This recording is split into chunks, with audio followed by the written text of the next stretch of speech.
Hi, I'm Rick Steves, back in Europe, this time with a focus on practical travel tips. In this three-part special edition, we travel my favorite 2,000-mile loop through Europe, splicing in all the essential skills to help you travel on your own, smooth and smart.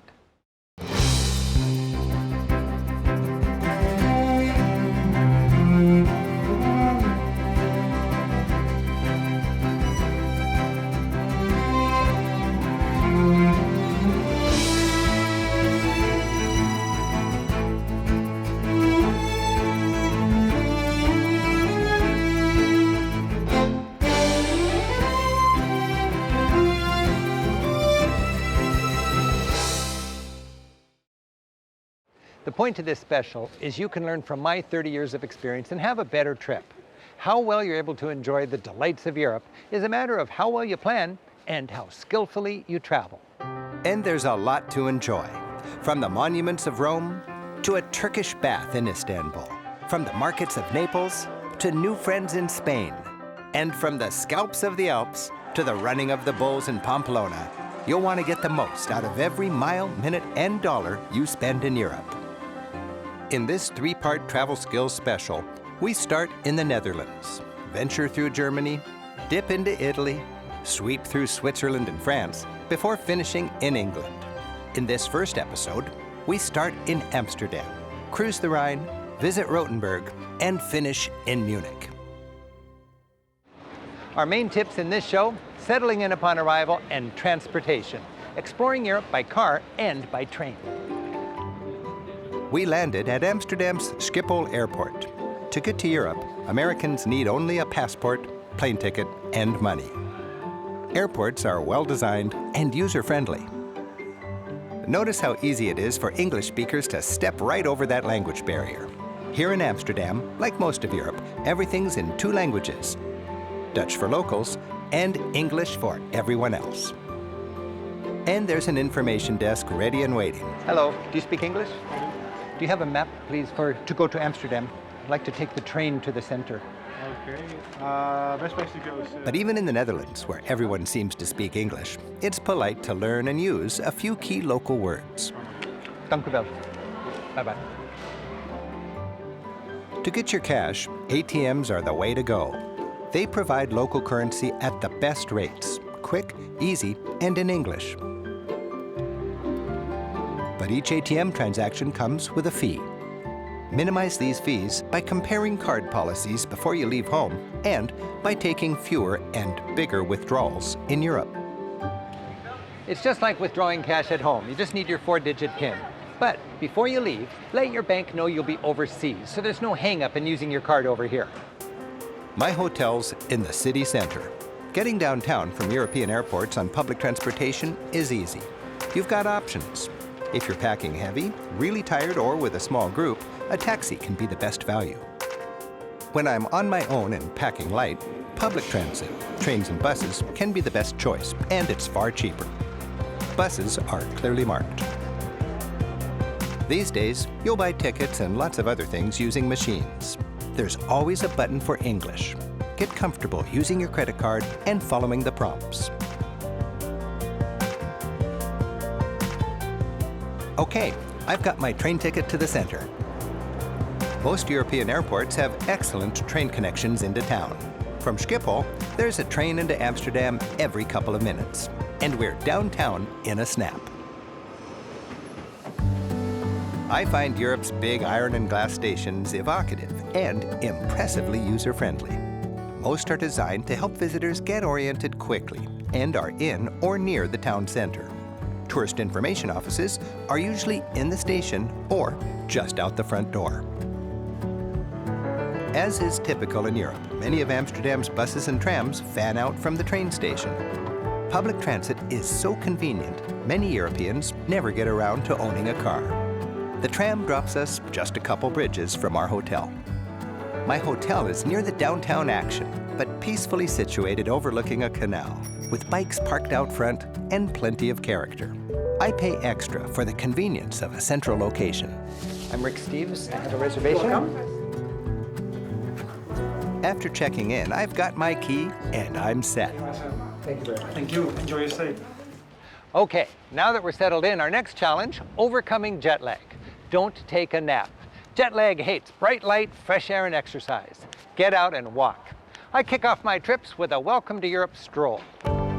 Having changed money, we're ready to dive into the city. While credit cards are widely accepted, I find things just go better with hard cash. And many merchants prefer cash. The euro is the currency used throughout most of the continent. Over 300 million Europeans have the same coins jangling in their pockets.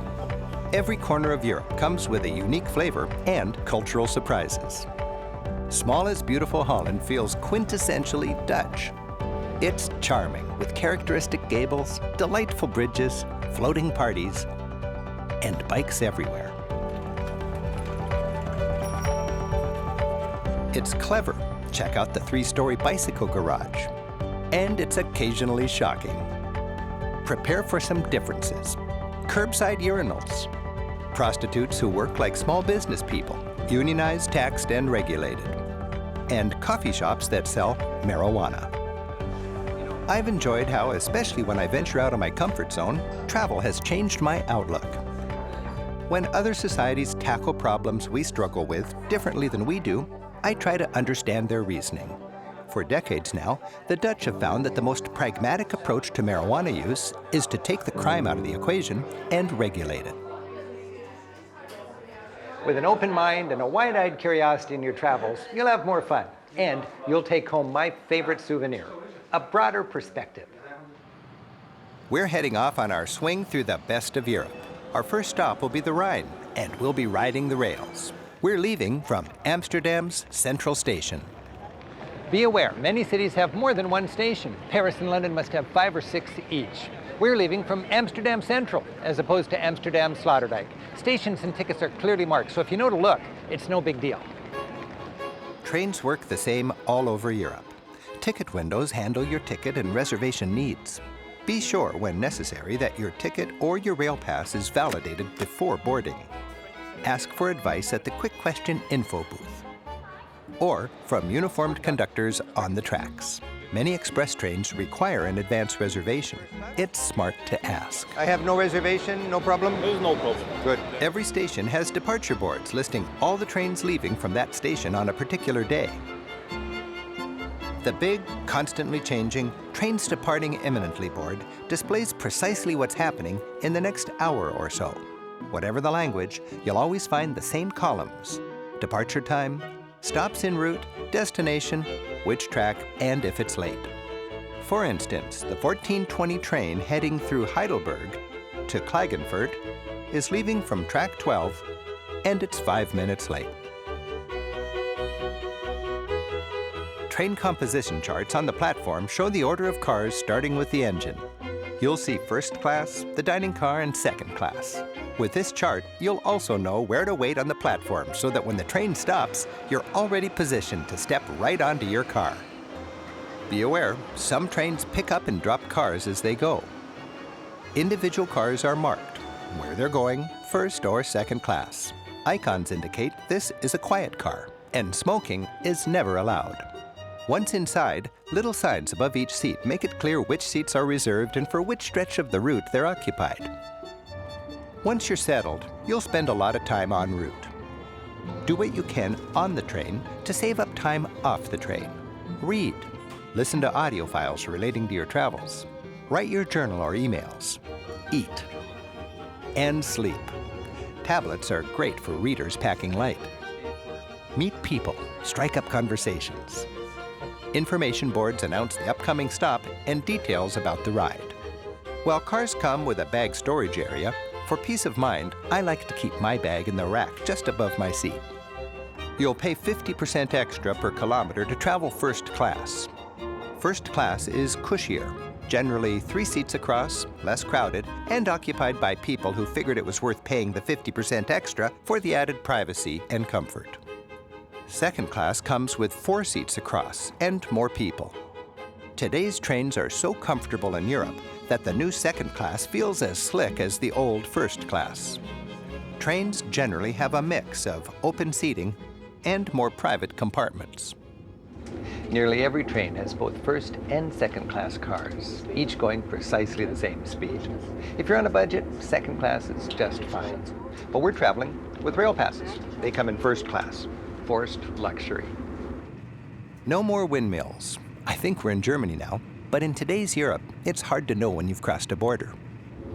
Today's goal: visit a great German city, cruise the most scenic hour of the Rhine River, and check into a hotel in my favorite medieval Rhine village. A full itinerary like this is perfectly doable if you use schedules smartly. Consider stopovers along your route. While we're heading for the villages of the Rhine Gorge, our fast train stops in Cologne, and it's worth popping out for a quick look. Checking the departure schedule, I see there's a train every hour. We'll catch the 1453 to Koblenz. Remember, schedules in Europe use the 24-hour clock. Anything over 12, subtract 12 and add PM. 1453, 14 minus 12, that would be 2:53 PM. That gives us about an hour for some fun in Cologne. Let's go. When stopping to sightsee between hotels, I lock up my bag at the train station. Many stations have the standard, safe, coin-operated lockers. Some are getting pretty high-tech. Here's another example of automation. With a few coins and following the prompts, our bag gets taken away and safely stored who knows where. Literally just out the door of the station towers the majestic Cologne Cathedral. It's an awe-inspiring 500 feet high. Just steps away, an old Roman gate still stands, reminding the modern city of its ancient heritage. And its main street, now a thriving pedestrian mall, gives a sense of the dynamism of Germany today. Back at the station, I check in with the trains departing imminently board. There's our train, 1453. To Koblenz, track 7, and on time. After a short ride to Koblenz, we change to our last train, the milk run to our Rhine village, St. Gorge. Europe's express trains, like the ones we caught this morning, make the big city leaps quickly. The little local trains, like this one, take it from there. We've reached Germany's castle country. The hulks of ruined castles, standing high above spindly towns, fill the romantic Rhine Gorge with legends and history. The old town of St. Gorge sits under the river's mightiest castle, Rheinfels.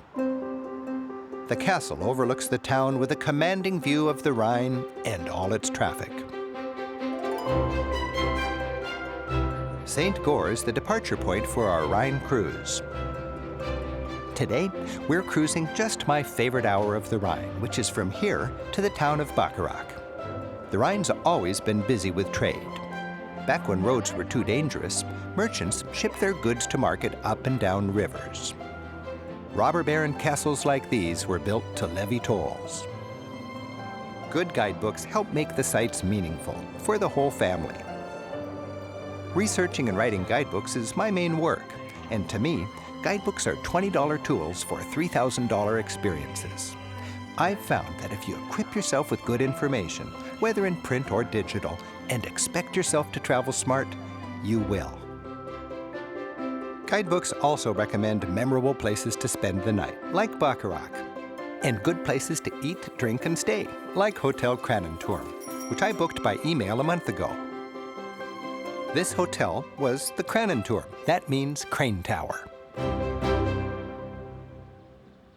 About 500 years ago, riverboats loaded down with kegs of wine couldn't get past the rapids out here. So, with the help of cranes on this tower, they unloaded their kegs, carried them around, and continued their journey. And in the sleepy villages along the river, you'll find Rhine wine is still the lifeblood of these communities. Wherever grapes are grown, vintners like Frau Bastian are eager to share the fruits of their labor. Her teaching aid, a wheel of 15 family wines. And we're in for a tasty education. This is a Riesling. It is. And all of these 15 wines are from this valley. They are all from the valley, within walking distance. Using Frau Bastian's wheel is a convivial way to share opinions and gain knowledge.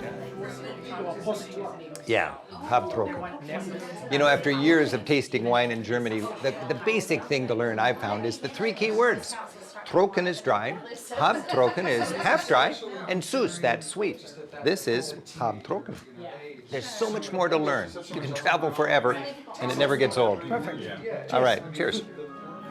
And all over Europe, wine tasting is a fun way to meet fellow travelers and make friends. One of the most important travel skills. We're leaving the Rhineland for Bavaria. Europe's laced together by an efficient train system hard for most Americans to imagine. And with our Eurail pass, we've got free run of it. European rail passes come in many versions. While these are pretty expensive, for certain itineraries they can be a great value. Passes give you unlimited train travel from anywhere from one country to most of Europe. To cover this 3-week, 2,000-mile trip economically, we chose a train pass covering just the countries we're visiting. It gives us 10 rail travel days to be used within a 2-month window. Our destination today, Rothenburg, is pretty remote, so getting there requires 2 train changes. Again, if you're uncertain, ask for help. Conductors are happy to assist confused tourists. In Germany, connections are synchronized. Changing trains is often just a matter of checking the schedule, switching platforms, and hopping into an awaiting car. Rothenburg is Germany's medieval wonder town.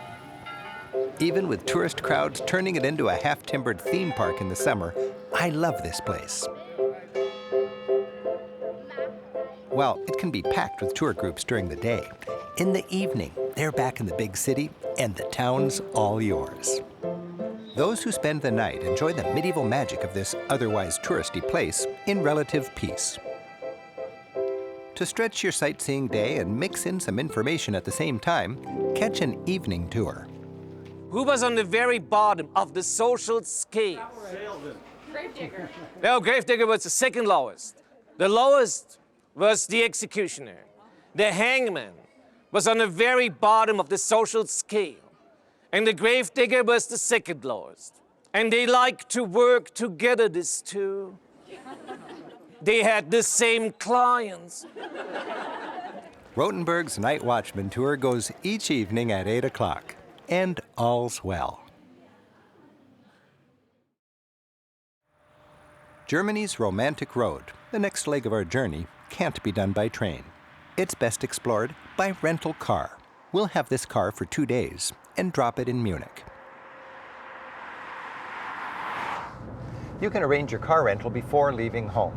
Prices vary dramatically from month to month, country to country, and from company to company, so shop around. Even if you don't plan on driving, bring your license. Your American license generally works just fine. It's fun and it's easy to rent a car on a whim. And with your own wheels, you can get to more remote places like the monastery at Ondex. Because it's easily accessible only by car, it has fewer tourists and more locals. The stately church stands as it has for centuries. Its Baroque interior both stirs the soul and stokes the appetite. The monks here nurture a heritage of brewing a heavenly beer, and it's served by the leader. The hearty meals also come in medieval proportions. Like many beer halls, the food's perfectly Bavarian. When I'm far from home, I become a cultural chameleon. In England, I actually fancy a spot of tea. Here in Germany, it's gotta be sauerkraut, big pretzels, beautiful radishes, knuckle of pork, and a great big beer. By the way, don't drink and drive. I'm done driving for the day. Permissible alcohol levels are extremely low throughout Europe, and penalties are severe.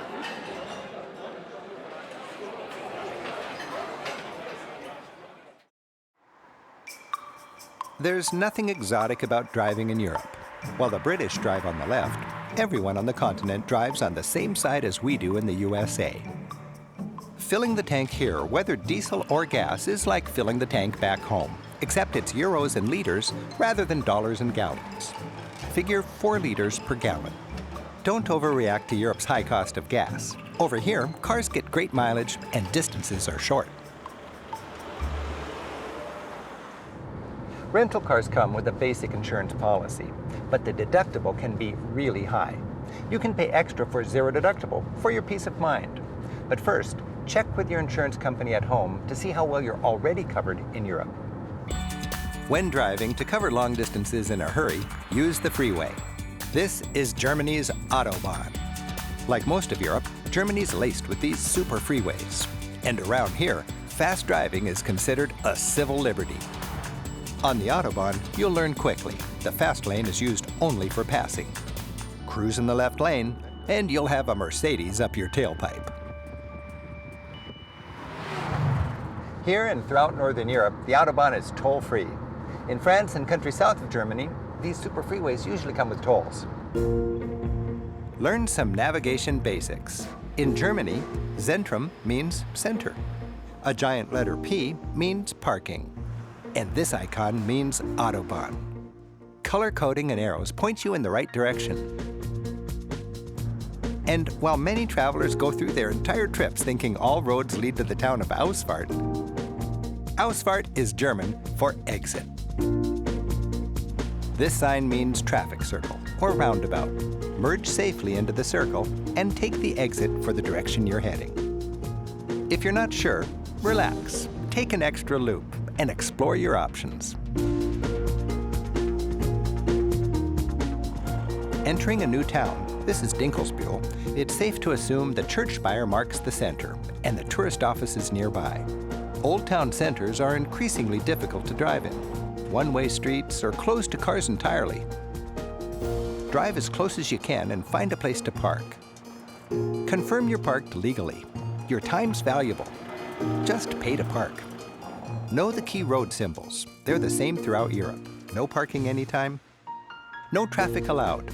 Wrong way, don't enter. This means no cars or bikes from 8 till midnight. No passing, and you know this one. Make educated guesses. With this one, be ready for anything. I navigate by town names because road numbers on maps often don't match the signs. Distances and speeds are in kilometers. On this road, 80 kilometers an hour. A kilometer is 6/10 of a mile. To change to miles, cut the kilometers in half, add back 10% of the original. So 80 kilometers per hour would be 40 plus 8, 48 miles per hour. Beware, photo speed traps can be really expensive, and those with rental cars are billed by mail. Save time and avoid wasted car rental days by picking up and dropping off your car in different cities, like Rothenburg and Munich. When using a bigger company with many branches, you can generally do this anywhere in the same country for no extra charge. While dropping a car in a different country usually comes with a high fee, it can also be a great convenience. Without our wheels, we're back to riding the rails. We're at the Munich train station, and it's about time to say Auf Wiedersehen to Germany. Our next stop is Venice. With Europe's many discount airlines, it's often cheaper to fly than to take the train. Before taking any long surface trip, I look into flying. Still, I enjoy the romance and the adventure of a night train. Sleeping cars require reservations. A conductor checks your ticket as you board. By taking the night train, you do miss a little scenery, but you more than make up for that by gaining an entire extra day for sightseeing. I'd take an extra day exploring Venice over any train ride. Cheap couchettes are co-ed and come with bunk beds. For less than the cost of a simple hotel bed, you get your own bunk with clean linen, a locking door, and an attendant who monitors who comes and goes as you sleep. Is everything okay? Alles sehr gut. Good night, good Nacht. Okay, bye. Bye-bye. In the morning, we'll be cruising the Grand Canal in Venice. Thanks for traveling with us, and join us next time for part 2 of our 3-part travel skills special. Until then, I'm Rick Steves. Keep on traveling, and gute Nacht. Okay. This is no pillow this time. Okay. Zum Wohl. Oh, baby, this is mine. Oh, okay. Yeah. Because the wine really matters. Your mic isn't close enough. You gotta pin it up higher.